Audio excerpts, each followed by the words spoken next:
ಈಗ ನಮ್ಮ ಜೊತೆಗೆ ಮಾತನಾಡೋದಕ್ಕೆ ಡಾಕ್ಟರ್ ಅಶ್ವಥ್ ನಾರಾಯಣ, ಮಾಜಿ ಉಪಮುಖ್ಯಮಂತ್ರಿ, ಫೋನ್ ಸಂಪರ್ಕದಲ್ಲಿ. ಅಶ್ವಥ್ ನಾರಾಯಣ ಅವರೇ ನಮಸ್ಕಾರ. ಡಾಕ್ಟರ್ ಅಶ್ವಥ್ ನಾರಾಯಣ ಅವರೇ ನಮಸ್ಕಾರ. ನಮಸ್ತೆ, ಕೇಳಿಸ್ತಾ ಇದೆಯಾ? ಅಶ್ವಥ್ ನಾರಾಯಣ ಅವರೇ ಕೇಳ್ತಾ ಇದೆಯಾ? ಸಂಪರ್ಕ ಸಾಧ್ಯ ಆಗ್ತಾ ಇಲ್ಲ. ಒಟ್ಟಲ್ಲಿ ಈ ವಿಚಾರ ಏನಿದೆ ಅಲ್ಲಿ ನನಗೆ ಬಹಳ ಅಚ್ಚರಿ ಅಂತ ಅನಿಸ್ತಾ ಇರೋದು ಆ ನಾಸೀರ್ ಹುಸೇನ್ ಅವರ ಪ್ರತಿಕ್ರಿಯೆ. ಮಾಧ್ಯಮಗಳ ಮೈಕನ್ನು ನುಗ್ತಾರೆ, ಅಂಥದ್ದೇನಾಗಿಲ್ಲ ಅಂತ. ಅವರ ಹಿಂದೆನೇ ಘೋಷಣೆ ಕೂಗ್ತಾ ಇದ್ದಿದ್ದು. ಏನು ಕಿವಿಗೆ ಏನಾಗಿತ್ತು ಇವ್ರದ್ದು? ಇವ್ರ ಕಿವಿಗೆ ಏನಾದರೂ ಆಗಿತ್ತಾ? ಪ್ರಾಬ್ಲಮ್ ಇದೆಯಾ? ಫಸ್ಟ್ ಅದಕ್ಕೆ ಟ್ರೀಟ್ಮೆಂಟ್ ಮಾಡಿಸಿ, ಆನಂತರ ಮಾಧ್ಯಮಗಳಿಗೆ ಬುದ್ಧಿ ಹೇಳೋದಕ್ಕೆ ಬನ್ನಿ. ನಮಗೆ ಈಗ ನಮ್ಮ ಜೊತೆಗೆ ಮಾತನಾಡೋದಕ್ಕೆ ಡಾಕ್ಟರ್ ಅಶ್ವಥ್ ನಾರಾಯಣ ಫೋನ್ ಸಂಪರ್ಕದಲ್ಲಿ. ಅಶ್ವಥ್ ನಾರಾಯಣ ಅವರೇ ನಮಸ್ಕಾರ. ನಮಸ್ಕಾರ ಸರ್. ನಮಸ್ತೆ. ತಮ್ಮ ಗಮನಕ್ಕೆ ಬಂತು ಅಂತ ನಾನು ಭಾವಿಸ್ತೀನಿ. ಬಹಳ ನೋವಾಗುತ್ತೆ ಇಂಥದ್ದನ್ನೆಲ್ಲ ನೋಡಿದಾಗ. ಏನು ಹೇಳ್ತೀರಿ? ನಿಜಕ್ಕೂ ತುಂಬಾ ನೋವಾಗುವಂತ ವಿಚಾರ. ಎಲ್ಲೆಲ್ಲೋ ಬಹಳ ದೂರದಲ್ಲಿ ಕೇಳುವಂತ ಒಂದು ಘೋಷಣೆಗಳಿತ್ತು, ಪಾಕಿಸ್ತಾನ್ ಜಿಂದಾಬಾದ್ ಅನ್ನುವಂಥದ್ದು. ಇವತ್ತು ನಮ್ಮ ವಿಧಾನಸೌಧದಲ್ಲೇ ಕೇಳುವಂತ ಪರಿಸ್ಥಿತಿ ನಿರ್ಮಾಣ ಆಗಿರುವಂಥದ್ದು ನಿಜಕ್ಕೂ ಇಡೀ ದುಃಖಕರ. ಒಂದು ನಾಡಿಗೆ ಅವಮಾನ, ನಮ್ಮ ಇಡೀ ಸರ್ಕಾರ ತಲೆ ತಗ್ಗಿಸುವಂಥದ್ದು.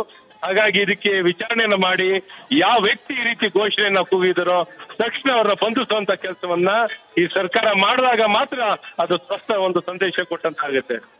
ಅಶ್ವಥ್ ನಾರಾಯಣ ಅವರೇ, ಆಶ್ಚರ್ಯ ಅನ್ಸೋದು ಮನಸ್ಥಿತಿ ನನಗೆ.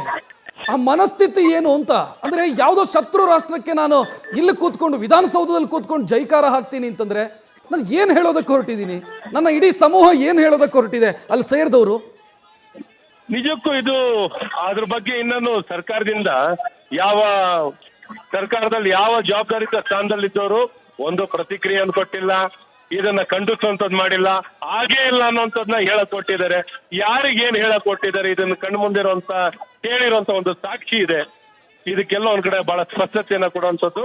ಸರ್ಕಾರಕ್ಕೆ ಏನಾರ ಒಂದು ಕಿಂಚಷ್ಟು ಸೂಕ್ಷ್ಮತೆ ಇದ್ರೆ, ಜವಾಬ್ದಾರಿ ಇದ್ರೆ, ಕಾಳಜಿ ಇದ್ರೆ ತಕ್ಷಣ ಇದ್ರ ಬಗ್ಗೆ ಸ್ಪಷ್ಟತೆಯನ್ನು ಕೊಟ್ಟು ನಾಡಿಗೆ ಸ್ಪಷ್ಟ ಸಂದೇಶ ಕೊಡುವಂಥದ್ದಾಗಬೇಕು. ಇಲ್ಲರಿ ಇದು ಯಾವತ್ತೂ ಈ ಕಳಂಕದಿಂದ ಯಾವತ್ತೂ ಕಾಂಗ್ರೆಸ್ ಸರ್ಕಾರ ಆಚೆ ಬರ್ಲಿಕ್ಕೆ ಸಾಧ್ಯವಿಲ್ಲ ಅಂತ ಬಹಳ ಸ್ಪಷ್ಟವಾಗಿ ಹೇಳಕ್ ಇಷ್ಟಪಡ್ತೀನಿ. ಮತ್ತೆ ಇದೆಲ್ಲ ಒಂದ್ ಕಡೆ ಈ ರೀತಿ ನಿಲುವು ಧೋರಣೆಗಳನ್ನ ನಾವು ಸಹಿಸ್ಕೊಳ್ಳೋದಿಲ್ಲ.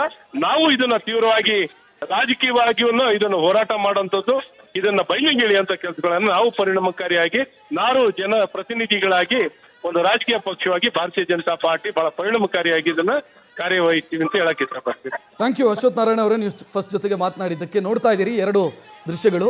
ಒಂದು ಪಾಕಿಸ್ತಾನಕ್ಕೆ ಜಿಂದಾಬಾದ್ ಹೇಳಿರೋದು ನಾಸೀರ್ ಹುಸೇನ್ ಅವರ ಬೆಂಬಲಿಗರು, ಅವರ ಅಕ್ಕಪಕ್ಕದಲ್ಲೇ ಇದ್ರು ಘೋಷಣೆ ಕೂಗ್ತಾ ಇದ್ದಾರೆ. ಮತ್ತೊಂದೆಡೆ ಇದೇ ನಾಸೀರ್ ಹುಸೇನ್ ಇಲ್ಲ ರೀ ಅಂಥದ್ದೇನಾಗಿಲ್ಲ ಅಂತ ಸಮರ್ಥನೆಯನ್ನು ಕೊಡ್ತಾ ಇದ್ದಾರೆ. ಅವರ ಹಿಂದೆ ನಿಂತು ಘೋಷಣೆ ಕೂಗಿರೋದು, ಅವರು ಹೇಳ್ತಾ ಇರೋದು ಏನೂ ಆಗಿಲ್ಲ ಅನ್ನೋ ಸಮರ್ಥನೆ ಅವ್ರದ್ದು. ನ್ಯೂಸ್ ಫಸ್ಟ್, ನಿರ್ಭೀತಿಯಿಂದ ನಿಮ್ಮ ಪರವಾಗಿ.